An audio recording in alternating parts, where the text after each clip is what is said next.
ternyata tidak. Ya, jadi sekalian di sini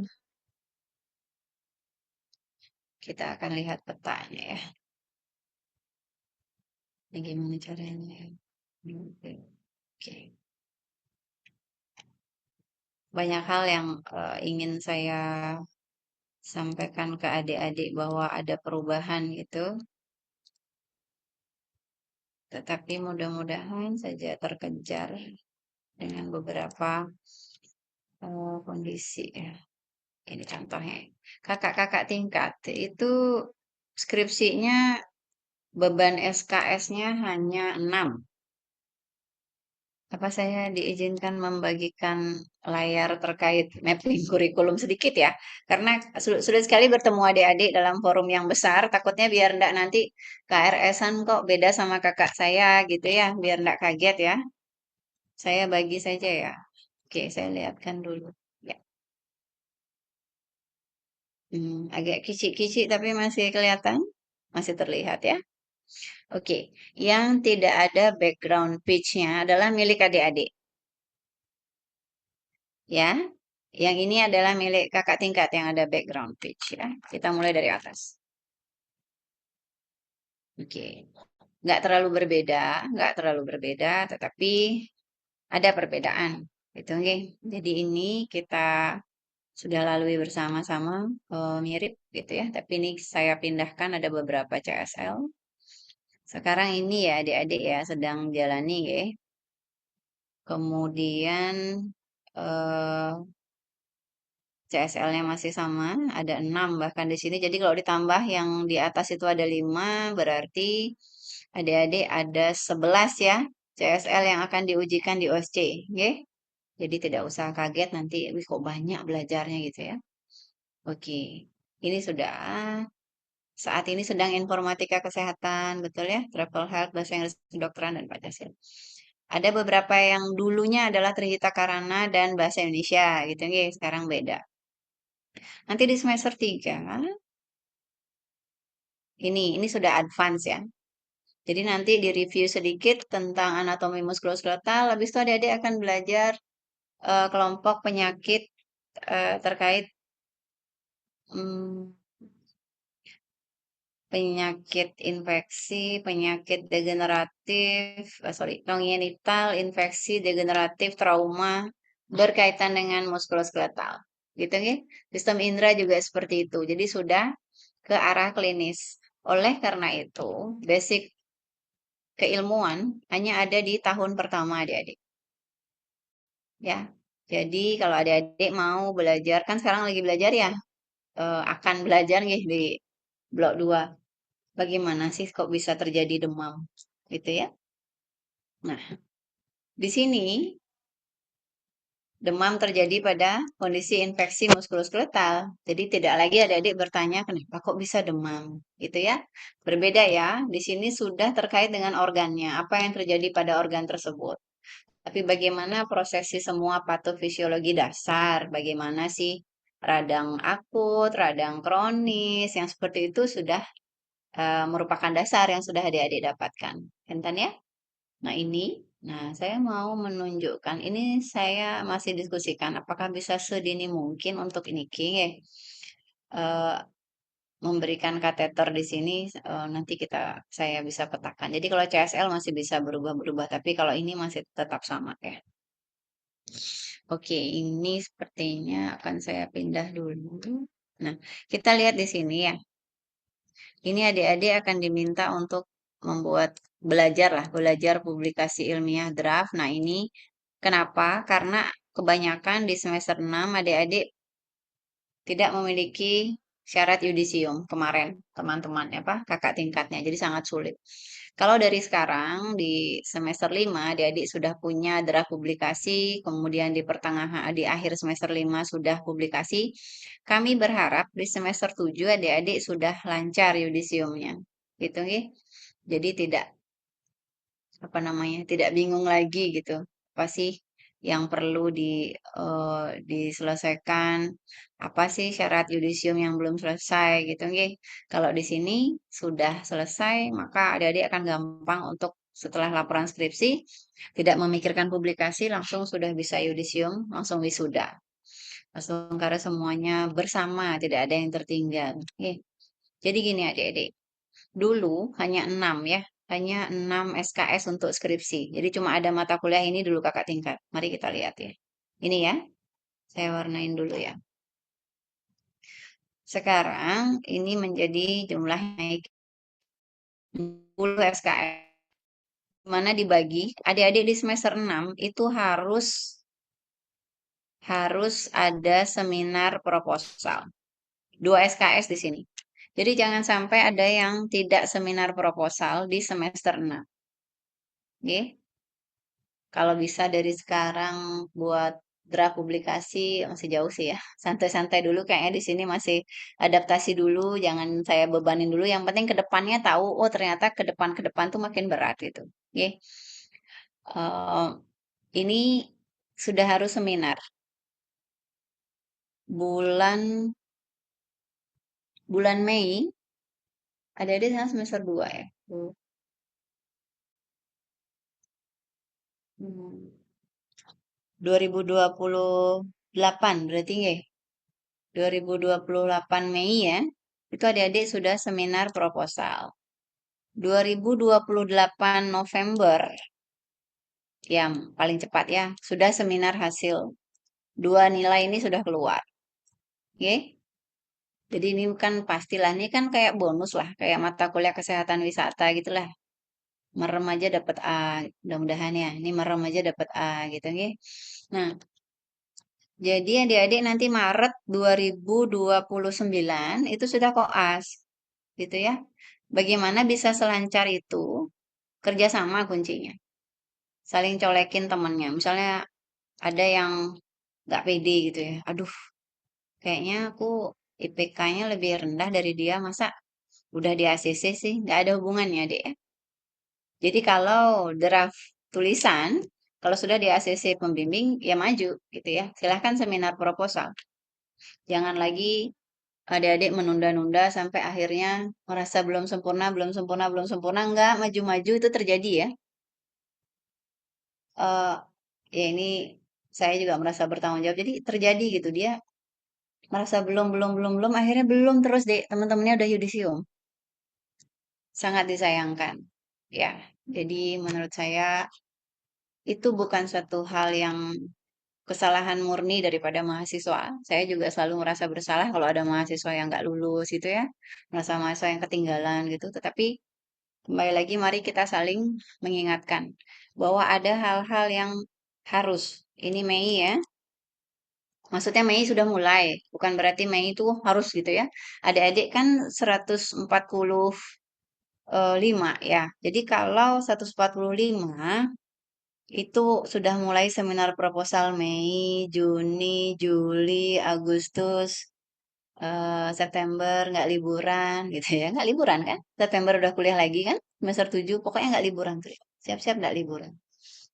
Eh, Kalau dibagi saja, itu ada 4 minggu dengan bulan yang jumlahnya pendek seperti itu, saya kira pendek ya menurut saya, Mei, Juni, Juli.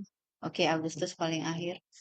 Eh, itu cukup pendek. Jadi hanya ada 16 minggu dengan hari efektif. Mungkin bisa kalian gunakan 4 gitu ya. 4. Jumlah kalian cukup besar. Tolong hati-hati. Gitu ya. Jadi nanti saya akan upayakan saya mau lihat dulu ya. Semester 4 ini saya akan mulai memberikan adik-adik nama pembimbing. Gitu ya. Jadi kalau sudah ada nama pembimbing, saya mulai dengan nama, adik-adik akan tanya kepada dosen tersebut, gitu ya.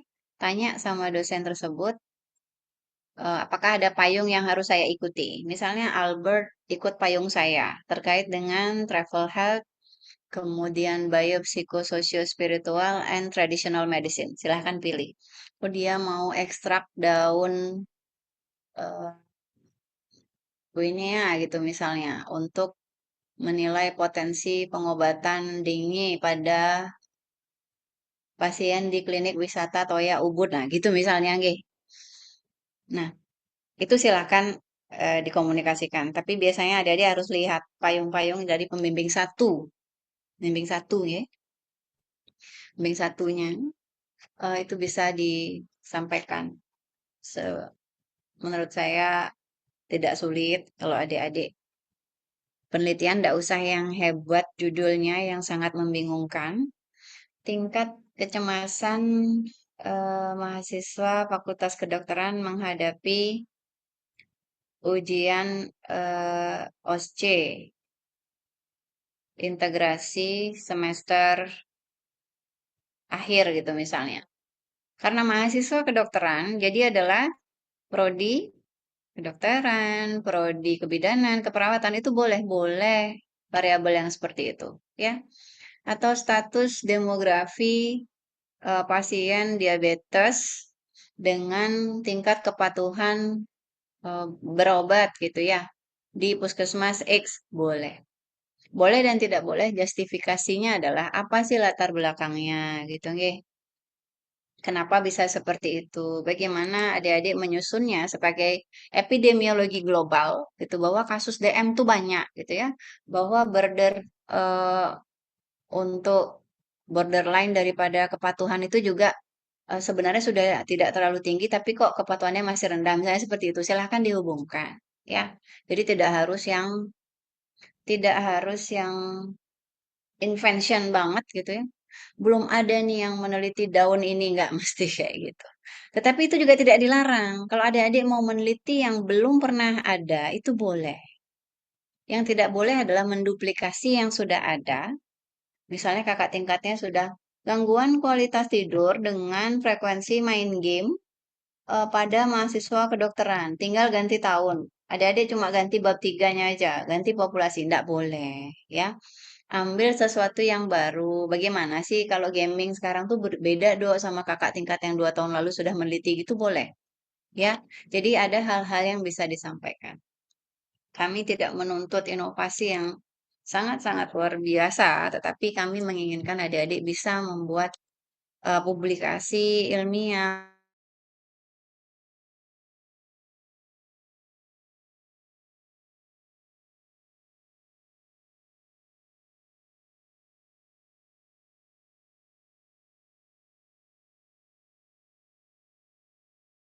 Tidak selesai. Hati-hati memilih judul. Ya, penelitian yang sangat bagus adalah penelitian yang bentuknya inovatif, kemudian terstruktur sesuai panduan dan selesai. Penelitian yang baik adalah penelitian yang cukup untuk sarjana kedokteran, untuk tingkat sarjana, ya, dan selesai. Itu ya. Saya sangat-sangat berdoa adik-adik ini dengan jumlah yang sangat besar, 145 lulus bareng-bareng, semuanya selesai. Jangan ada penelitian yang tidak selesai, karena adik-adik berpikir, apa aja idenya gitu ya. Jangan sampai seperti itu ya. Mulai dari sekarang lihat fenomena di masyarakat, di masyarakat itu termasuk komunitas ya, sekolah, adik-adik lihat sekolah adik-adik yang dulu, atau di kabupaten adik-adik tinggal, atau bagaimana silahkan. Oke. Karena ide penelitian itu menurut saya pribadi sebagai dosen yang memang tuntutannya adalah meneliti, sulit sekali melihat fenomena yang akan kita teliti. Coba deh adik-adik pikirkan dari sekarang. Pasti besok, masa iya sih gitu ya. Nanti kita berpikir lagi kan. Nah, oleh karena itu masih ada waktu pelan-pelan. Mungkin pas liburan nanti ya, baru juga mulai semester udah mau liburan ya. Jadi nanti habis OSCE semester 2 gitu ya, mulai berpikir pelan-pelan gitu. Apa sih gitu. Kalau yang sudah punya sih bagus banget. Kalau yang belum punya jangan diam. Mohon banget yang tertinggal atau bagaimana jangan diam. Bilang sama temennya, apa aja kira-kira ya kamu belajarnya gimana sih caranya gitu nggih. Karena mungkin tidak selama-lamanya juga yang lancar-lancar itu eh, tahu bagaimana cara menolong temannya. Tapi mungkin menurut saya yang lancar-lancar saja kuliahnya lebih bisa tahu. Ini ada masalah nih temanku, coba aku tanya deh. Mungkin sekali dua kali dia nanya. Tapi setelahnya untuk tertinggal terus, beban juga deh. Karena mahasiswa kedokteran tuh bebannya sangat banyak ya. Apalagi semester ini tugasnya banyak. Informatika, kesehatan. Ya, kesehatan pariwisata. Belum lagi nanti tugas Pancasila. Saya yakin tiga mata kuliah ini merupakan beban untuk adik-adik, ya. Jadi, kalau memang memerlukan bantuan teman, jangan banget sampai apa memberatkan gitu ya. Tolong diskusi baik-baik, bertemu sama-sama apa nih yang seharusnya gitu ya. Nanti kalau ada permasalahan silahkan sampaikan ke saya. Kalau saya agak lambat respon, dua kali chat, chat lagi sekali lagi. Kalau sulit temui aja saya di ruangan deh ya, nggak apa-apa insidental atau telepon boleh, oke? Oke, saya lanjut dulu ya. Sudah ada yang mau ditanyakan terkait yang tadi?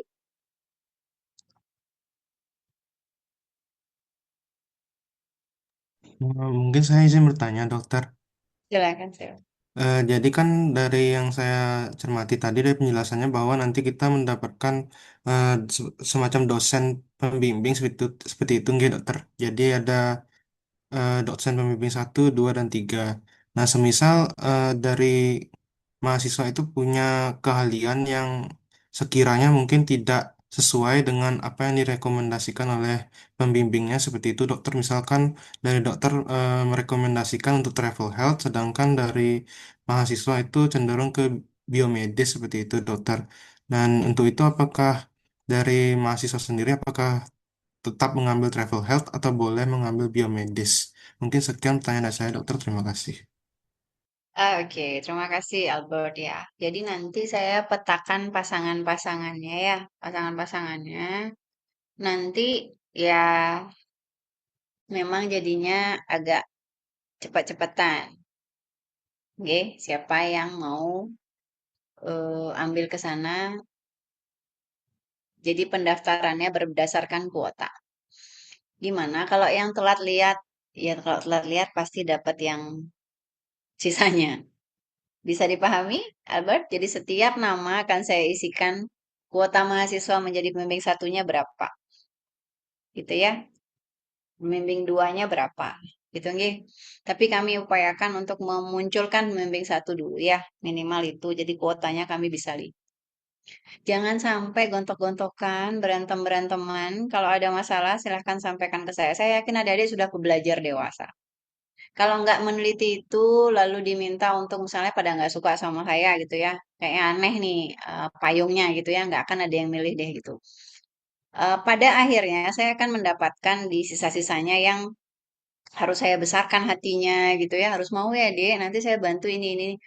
Ini bukan hal yang baru, Albert. Saya alami untuk angkatan 2022 kemarin, pada nggak mau milih saya gitu ya, sampai pada akhirnya sisanya ya udah gitu. Tapi apa yang saya lakukan sebagai pembimbing, saya bantu gitu. Saya tidak akan menjerumuskan adik-adik. Dok, saya nggak pernah loh meneliti yoga, saya nggak pernah loh meneliti Trihita Karana gitu ya. Dia saya bimbing di Fakultas Kedokteran Unisa tidak akan ada yang menghambat. Apapun itu judulnya, kuotanya penuh, gelegepan.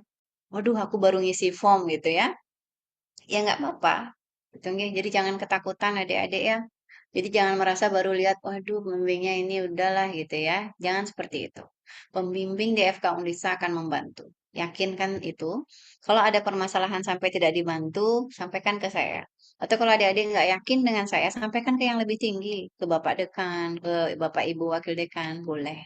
Ya, tapi sekali lagi, saya kira adik-adik sudah dewasa bisa berpikir lah. Gini ya, logikanya begini ya Albert. Kalau seseorang sudah saya petakan porsinya membimbing itu 6, lalu semuanya menyerang menjadi 10, ya. Oke, bayangkan yang peminatnya hanya 4, yang kuotanya 6. Menurut saya akan lebih bagus yang 4 karena dia intens gitu ya. Yang ini kan cukup gedabrugan jadinya ya. Maksudnya megrudugan gitu banyak penuh. Nah, takutnya bebannya sangat tinggi nanti nggak selesai. Itu aja sih yang saya takut. Saya tidak akan menghalangi kalau emang di sana kuotanya tinggi, saya akan berusaha mereok teman-teman untuk ayo dong adik-adik ini judulnya banyakan ini gitu ya. Jadi tetap akan ada kuota yang saya pikirkan. Berapa judul untuk keilmuan, berapa judul per pembimbing ya, dan juga berapa judul untuk ketersediaan kemungkinan peminatan dari mahasiswa. Gitu ya, Albert ya.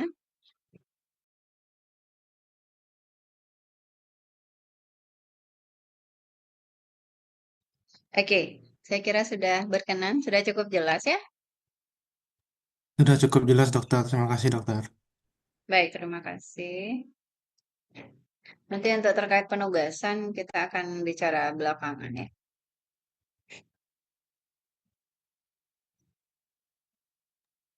Ingin dokter, saya mau tanya lagi sekali dokter. Oh, silakan. Terkait jadwal akademik ya dokter, dari angkatan eh, 24 itu bilang kalau semisal katanya angkatan 25 itu memang nggak dapat KKN seperti itu dokter. Apakah itu benar ya dokter?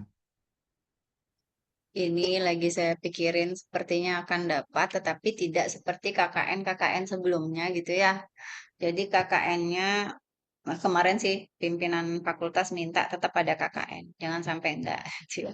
Tapi KKN-nya Niko bersama prodi-prodi di FK aja kayaknya, karena sulit kami petakan untuk bertemu yang lain. Gitu ya, Dek. Albert, mari kita tunggu ya bagaimana semester 5 tersebut. Dan pelaksanaannya itu di akhir semester 4. Jadi kayak libur-libur, sebentar, di bulan Juni sampai Juli itu ya. Gitu deh ya. Jadi cukup, ya cukup nggak liburan lagi gitu. Nggak liburan mulu sih kerjaannya kedokteran ini dok gitu ya. Sehingga sekarang sangat bersyukur adik-adik dapat banyak libur. Adik-adik kalau misalnya apa kemarin banyak yang chat ya mau pulang lebih cepat apa silahkan ya. Nanti silahkan dikoordinasikan. Memang saya kosongkan di April itu, tapi kalau ada dosen yang minta daring atau apa silahkan gitu. Nggih. Itu kan tampak ya agak panjang sih liburnya adik-adik. Nanti kalau ada yang minta lebih dini ya silahkan. Nah ini kemarin karena ujiannya telat-telat ini kamu pasti ya telat telat pinjam ruangan ya. Eh, nggak apa-apa namanya juga mahasiswa tugasnya bukan cuma itu. Jadi tujuan saya nge-share jadwal duluan itu adalah mari kita dulu-duluan ngetek tempat gitu ya. Jadi ya tapi tetap aja keduluan ngobrol di lain ya enggak apa-apa. Oke. Adik-adik saya kira agak agak sulit ya karena agak-agak berebut ini CBT.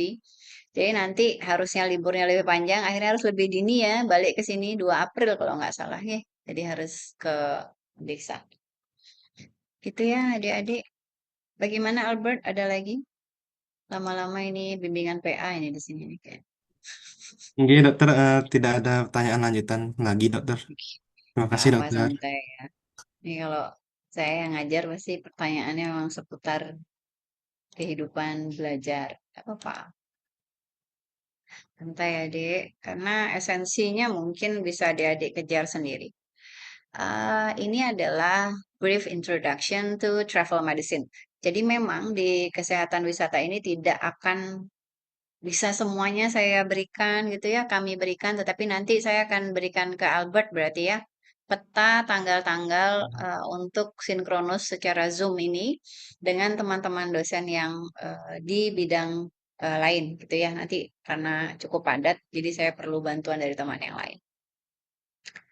Jadi sebenarnya kalau kita lihat apa sih yang menjadi topik yang priority gitu ya untuk kita sebagai dosen di kesehatan wisata itu berikan ke adik-adik mahasiswa? Tentunya adalah travel related infectious disease. Jadi ini memang merupakan hal yang sangat penting. Terkait dengan vector borne, itu contohnya adalah dengue, malaria, yellow fever, dan juga Zika. Kemudian ada yang kedua, hal-hal yang perlu kita pikirkan terkait dengan infectious diseases adalah person-to-person contact. Jadi ada hepatitis B, influenza, meningokok. Jadi ini benar-benar yang terkait dengan vaccination. Nah, kemudian yang berikutnya masalah apa sih yang terkait infeksi adalah food and water ingestion. Ini penyakit-penyakit yang sering adik-adik pahami nantinya adalah kolera, hepatitis A, typhoid gitu ya. Nah, lalu apalagi yang terkait dengan infeksi? Trauma yang disebabkan oleh bentuk-bentuk bites and stings itu juga seringkali menjadi bentuk infeksi yang diikuti bentuk infeksi bakteri, kemudian sebenarnya adalah reaksi allergic reaction, jadi banyaknya adalah inflamasi, tetapi beberapa hal mungkin akan berkaitan dengan bentuk-bentuk parasit. Ya, jadi yang common harus adik-adik bisa selesaikan adalah misalnya pasien yang sedang jalan-jalan gitu ke Bali atau nanti adik-adik praktek di Bajo, di Raja Ampat atau di mana ya. Kemudian ada yang kena jellyfish, ada yang tergigit scorpion, ada yang digigit anjing. Jangan sampai adik-adik sembunyi gitu ya. Nggak tahu nih mau diapain, jangan sampai kayak gitu ya. Sehingga topik kita yang harus kita pahami adalah di slide ini. Minimal adik-adik harus tahu ini seperti apa. Kemudian yang terkait dengan environmental contact. Ini sering ya, Dek. Adik-adik tuh kalau nanti menyelesaikan kasus di travel health itu banyak banget. Ya, mungkin menurut saya banyak tuh karena kalau praktik di Bali ini ya, setahun tuh saya dapat 4 kali kasus kayak gini. Cutaneous larva migrans. Ya, yang paling sering kan di kaki, lapak kaki gitu ya. Kemarin sampai saya dapatkan di batang penis gitu ya. Jadi benar-benar kasus yang bukan lagi asing untuk kita sebagai dokter di bidang travel health. Kenapa? Karena kasus ini banyak bisa kita temui gitu ya. Kemudian kita harus tahu bagaimana uh, pengobatannya dan bagaimana cara mencegahnya. Seperti pasien dengan cutaneous larva migrans. What kind of advice that you will give to that patient to prevent disease relapsing condition? Dia kan liburan terus ya, aktivitas terus di air terjun, mandi di kan, apalagi sekarang banyak wisata religi yang boleh dimasuki oleh wisatawan asing ya. Jadi kondisi-kondisi yang sangat em, membuat mereka, oh jadi nggak boleh ya jalan nggak pakai alas kaki gitu ya. Jadi itu sangat sulit sebenarnya gitu untuk kita sampaikan kepada pasien. Jadi lebih baik kamu kasih apa? Preventif lah ya. Lebih baik ini karena daerah endemi, mendingan kamu minum obat obat untuk penyakit-penyakit ini gitu ya. Jadi bisa kita kasih pencegahan. Contoh yang mungkin seperti di daerah endemis malaria gitu. Adik-adik misalnya Abraham gitu ya jadi dokter. Oh jangan ke sana, lagi tinggi itu malarianya, bahaya. Padahal kita ingin memajukan daerah timur sebagai penghasil devisa wisata kita, gitu ya. Indonesia lagi galak-galaknya membangun daerah timur. Emang endemis dia untuk malaria. Jadi hal yang harus kita berikan adalah bagaimana caranya biar menurunkan resiko malaria. Dan pasien ini biasanya dia sudah browsing di beberapa literasi. Misalnya TrafNet, gitu ya. Kemudian NetNeck. Nanti kita akan bertemu untuk membagikan beberapa resource itu ya. Jadi adik-adik sebagai dokter di bidang kesehatan wisata, nggak usah malu kalau misalnya saya belum bisa jawab sekarang, eh bisa nggak kita ketemu besok, gitu ya? Bisa ketemu 2 hari lagi, saya akan lengkapi semua informasi yang kamu butuhkan. Jadi nggak mesti dokter dia datang terus kamu langsung jawab nggak sih, ya? Karena ada beberapa hal yang mungkin mendetail. Misalnya saya akan umroh nih ke Mekah. Apa aja sih yang saya butuhkan? Itu kan juga termasuk wisata religi ya. Itu juga harus kita jawab. Ini seperti apa pentingnya dia di sana? Penyakit apa sih yang lagi endemis di sana? Jadi apa sih yang harus dilakukan untuk menjawab pertanyaan-pertanyaan pasien? Misalnya pasien dengan tujuan tertentu atau dengan keadaan tertentu, misalnya sedang hamil atau dia membawa anak atau dia malah orang tua dengan penyakit-penyakit tertentu. gitu ya. Sebenarnya tidak sulit jika jika adik-adik nanti sudah belajar keilmuan kedokteran secara mumpuni dan nanti kita akan padukan saja dengan beberapa hal yang memang menjadi tagihan dalam travel health. Jadi ada beberapa form khusus ya terkait dengan vaksinasi, kemudian em, medical report yang harus kita isi bersama-sama, gitu, nggih, adik-adik. Nah, eh, yang kedua, selain harus mengetahui resiko dari penyakit infeksi yang related to travel, adik-adik juga harus bisa melakukan risk assessment. Ini kan banyak sekali risk assessment-nya pada saat pre-travel consultation. Jadi adik-adik harus tanya eh, terkait dengan pas medical history. Nah, juga terkait dengan beberapa kondisi yang mungkin kalau adik-adik sekarang sudah belajar bagaimana melakukan anamnesis pada pasien, adik-adik juga akan lebih mudah melakukan ini. Nah, kemudian yang berbeda dari anamnesis yang kita butuhkan pada saat kita melakukan fundamental 4 and secret 7 adalah trip detailsnya kita harus tahu. Yang pertama, berapa lama dia akan melakukan perjalanan. Kemudian, adakah beberapa musim yang dia lalui atau ada dua musim yang berubah gitu ya. Kemudian bagaimana keberangkatan, lalu tujuan travelnya itu ngapain aja? Apakah cuma jalan-jalan atau ketemu saudara atau ada pertemuan atau misalnya adik-adik gitu student exchange itu kan kita perlu pikirkan. Lalu transportasinya dia menggunakan apa, lalu tinggalnya di mana, lalu kira-kira pada saat di Taiwan gitu atau di mana itu ngapain aja. Jadi nanti balik ke Indonesia kita bisa pikirkan gitu ya. Apa sih yang sebenarnya menjadi resiko terkait dengan aktivitas dia selama perjalanan. Nah, atau yang kedua, oh dia tuh trip detailsnya memang menyebutkan tujuannya untuk melakukan medical tourism. Ada yang mau berbagi medical tourism itu apa? Tadi kita sudah bilang travel medicine, kemudian medical tourism itu apa? Kalau travel medicine adalah beberapa kondisi yang memang kita ketahui secara literasi mempelajari terkait dengan pre-travel, during travel, dan juga post-travel pada seseorang yang melakukan perjalanan dan beberapa permasalahan yang dialami oleh masyarakat yang ada di daerah wisata. Itu terkait dengan travel medicine. Tetapi kalau medical tourism itu apa? Oke, Anak Agung Ngurah Bagus Pratyusa Sedana. Baik dokter, apakah suara saya sudah terdengar dengan jelas? Jelas.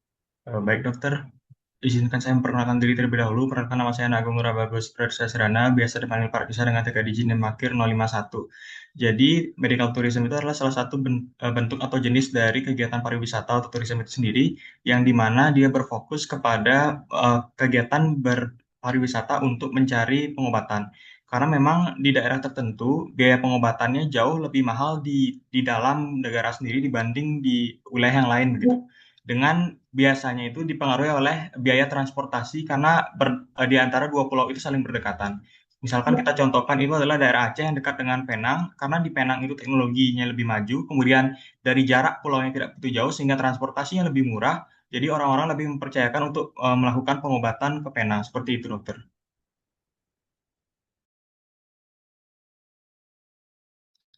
Oke, jadi seseorang yang melakukan tujuan perjalanan dengan tujuan untuk mendatangi satu destinasi, yaitu destinasi yang menyediakan wisata medis atau fasilitas kesehatan yang menyediakan layanan tertentu, yang menjadikannya adalah pusat layanan excellent-nya gitu ya. Jadi misalnya tadi udah disebutkan ya Penang itu ada untuk kardio gitu misalnya ya, untuk cancer. Jadi dengan tujuan tertentu. Jadi dia melakukan perjalanan dengan tujuan untuk mendapatkan pengobatan, gitu ya. Kalau medical wellness itu seperti apa?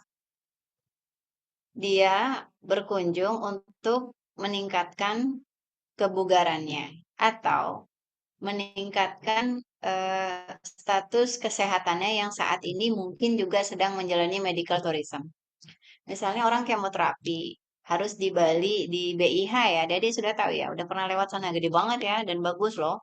Bali International Hospital itu kan ada medical wellness-nya. Jadi kalau sambil melakukan pemasangan sesuatu di jantungnya gitu ya, terus pasien ini kan harus recover 5 hari. Nah, ada layanan untuk terapi spiritual yang diberikan di situ, kemudian medical spa. Jadi pasiennya tidak terlalu tegang setelah operasi, gitu ya. Jadi ada tujuan-tujuan yang misalnya juga tanpa saya nggak jalanin operasi tapi mau ke Bali, saya mau ikut spa dan yoga, ikut spa dan program yoga meditasi, atau ikut yoga dan meditasi saja. Karena untuk meningkatkan kebugaran saya, gitu, itu kita sebut sebagai medical wellness. Gitu, nggih, adik-adik. Jadi nanti eh, core daripada ilmu kedokteran klinis dan kesehatan masyarakat itu tentunya akan membantu adik-adik untuk di travel health, ya. Tetapi untuk tambahan yang lain, adik-adik bisa mimpin yoga, adik-adik bisa bikin minuman herbal, tahu bagaimana peresepan herbal, itu akan membantu adik-adik di bidang medical wellness. Gitu, nggih? Oke. Bentar ya.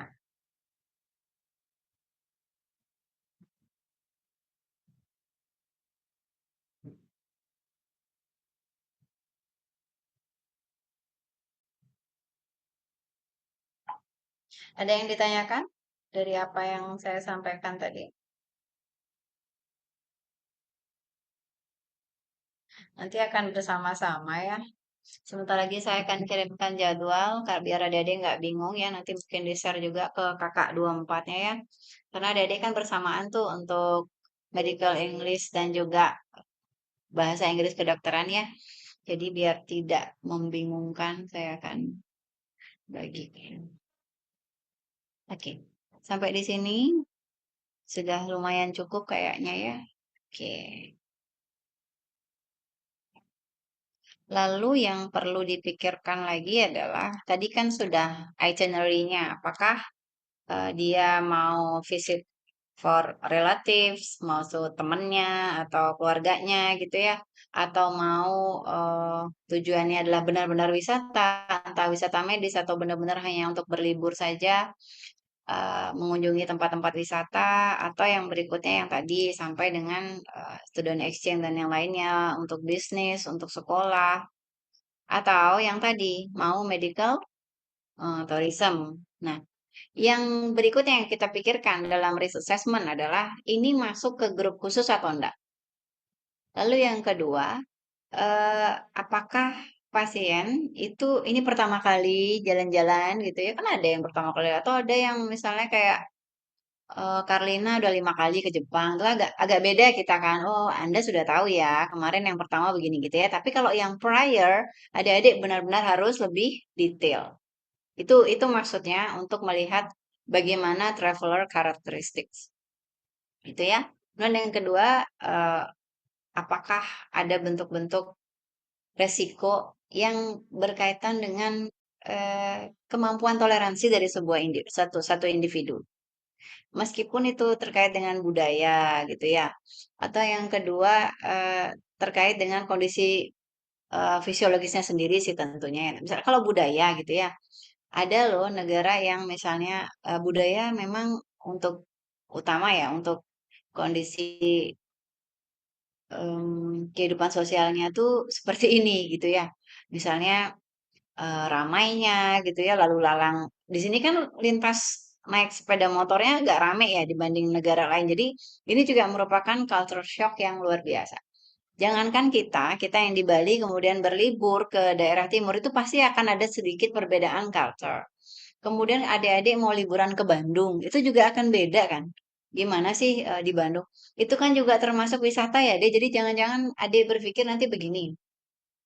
Oh, kalau yang wisata itu yang keluar negeri aja, atau yang orang luar negeri ke Indonesia enggak, ya.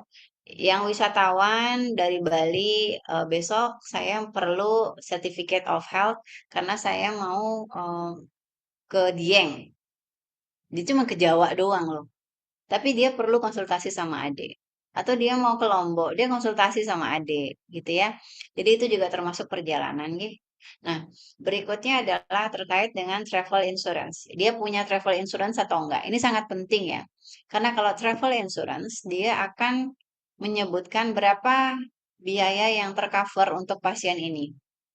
Gitu nggih, meskipun nanti kita juga akan belajar berapa poin-poin yang harus kita pikirkan, sorry, berapa rate yang harus kita pikirkan agar kita nggak kemurahan dan juga nggak terlalu mahal. Misalnya kayak Dayu, Raina berapa, Albert berapa. Oh Albert, oh Dayu 1 juta. Ya udah deh, aku di bawahnya aja biar agak rame. Nggak boleh gitu ya, Dek.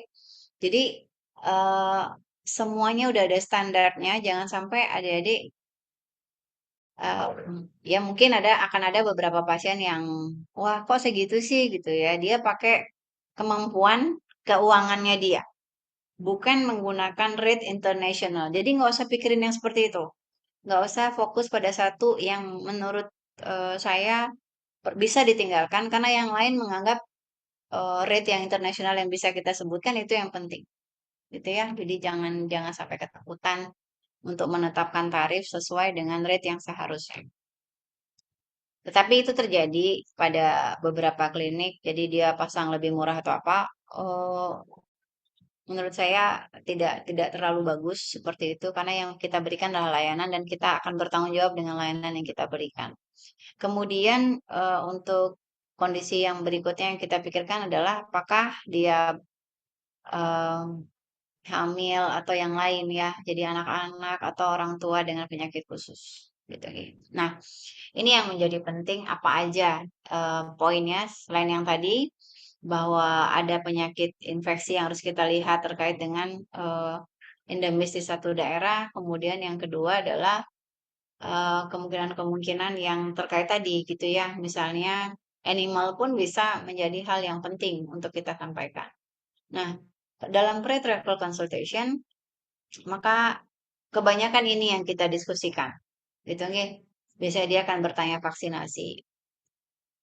Kemudian bertanya tentang beberapa risiko yang terkait dengan penyakit-penyakit ini. Apalagi kalau sampai dia harus seperti tadi, harus ke Dieng, harus ke Batur saja, dia akan tanya, adakah risiko altitude illness yang dia alami? Gitu nggih. Nah, ini juga bentuk-bentuk yang karena kita kebanyakan sih ya kalau pasien itu yang datang adalah eh, pasien yang akan pindah ke daerah timur, ke daerah barat Indonesia gitu, dia akan tanya di sana itu parasitnya yang biasanya apa? Ya dia sangat takut dengan parasit gitu ya, karena di negaranya itu pengobatan parasit sangat sulit. Nah, oleh karena itu dia akan bertanya apa yang harus saya lakukan, prevensi apa? Minum sesuatu dia nggak akan keberatan, gitu ya. Nah, kemudian yang sulit adalah yang tadi, cultural itu, risk assessment yang penting kita pikirkan adalah risk tolerance terkait dengan culture. Karena kenapa? Karena ini penting untuk personal safety, traffic collisions, alkohol. Ini kan benar-benar hal yang seringkali di daerah wisata ya, adik-adik. Ini kan tidak bisa kita pungkiri, ini pasti terjadi ya. Sehingga hal-hal ini perlu adik-adik pikirkan gitu ya, bagaimana sih caranya menyampaikan kepada pasien ya, termasuk sampai dengan resiko yang bloodborne ya. Jadi misalnya heart injury sih sedikit sekali resikonya, tetapi terkait dengan HIV, kemudian em, untuk em, sexual transmitted infections ini kan banyak sekali ya.